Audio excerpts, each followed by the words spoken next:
sige na. Baka mahuli pa tayo. Sige. Mahuli saan? Ama? Mahuling lumalabas ng punso? Hindi po. Huwag ka na magsinungaling pa. Alam namin na galing ka sa mundo ng mga tao. Alam mo naman na hindi ka maaaring lumabas ng palasyo. Calixto. Ano bang importante ginagawa mo doon at sinusuway mo kami ng iyong ina? Hindi po, Ama. Di ba, Elvin? Wala naman tayong ginawa.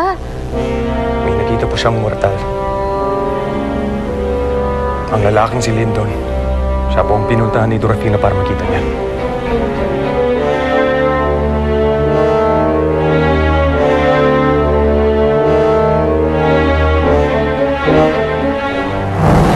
Hindi totoong duwende si Dorfina. Isa siyang tao.